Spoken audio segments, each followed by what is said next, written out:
श्री शिवाय नमस्तुभ्यम। तो आप सबको बहुत ही प्यारी सी खबर तो अब तक मिली गई होगी कि हमारे जो गुरुदेव हैं, गुरु जी हैं, वो इस टाइम पे बिल्कुल ठीक हो चुके हैं। हॉस्पिटल से उनको छुट्टी मिल गई है।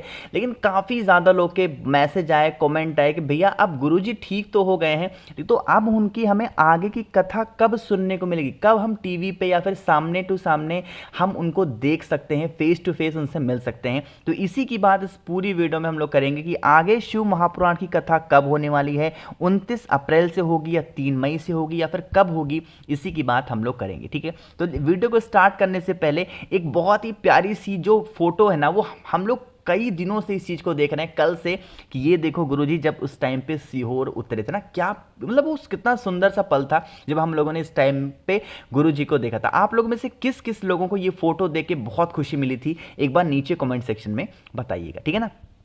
तो उस डेट की हम लोग बात करेंगे, लेकिन एक बार फिर से हम कुछ फोटोज को, कुछ वीडियोस को देखते हैं, उसके बाद हम लोग कथा की बात करेंगे, कथा कब से होने वाली है। तो ये वो है कि जब कुबरेश्वर धाम से गुरुजी घर पहुंचे और उसके बाद उन्होंने गुरु माँ के साथ में यहाँ पे आरती वगैरह की थी, बहुत ज़्यादा वहाँ पे वो खुश नजर आ रहे थे। ठीक है, और एक फोटो तो ये थी जो कि बहुत ज़्यादा वायरल हुई थी, हॉस्पिटल की, गुरुजी सोए हुए थे, उनके हाथों में इस तरीके से निडल थी। ये सारी वीडियोस किस किस ने देख रखी है, एक बार नीचे कमेंट सेक्शन में बताइएगा। ठीक है, बस हम लोग सिर्फ 10 सेकंड में कथा की बात करने वाले हैं, क्योंकि मैंने सोचा कि एक बार फिर से आपको रिवाइंड करा दूं कि क्या कुछ हुआ था गुरुजी के साथ। और इतना सब कुछ होने के बाद में फिर वो पहुंच गए सीहोर कुबरेश्वर धाम, जो कि कुबरेश्वर महादेव का उन्होंने धन्यवाद किया कि आपकी बदौलत, आपकी वजह से मैं बिल्कुल यहां पे स्वस्थ हूं। ये सारी चीजें मैंने आप लोग को इधर 2-3 दिनों में गुरुजी की जो भी अपडेट थी वो बताई।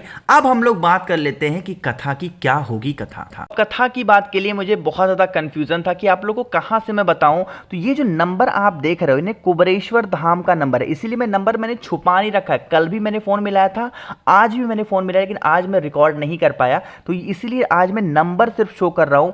फिर से मैंने यहाँ पे कॉल किया और उनका सेम जो चीज़ें मैंने इधर बीच आप लोगों को कथा के माध्यम से समझाया था, उनका भी यही कहना है कि गुरु जी को डॉक्टर ने 1 मंथ के लिए सिर्फ और सिर्फ चुप रहने के लिए कहा है। इसीलिए देखो गुरु जी आए हैं, उन्होंने ऐसा कोई भी अपना वक्तव्य अभी तक नहीं दिया है कि वो कैसे हैं, आप लोग का धन्यवाद वगैरह कुछ भी अभी कोई भी उनकी आवाज आपको सुनने को नहीं मिली है, क्योंकि डॉक्टर ने उनको ठीक ठीक 1 महीना कम से कम रेस्ट पे बोला है, बिल्कुल बोलने को लिए मना किया है। ठीक है, पहली चीज तो ये है।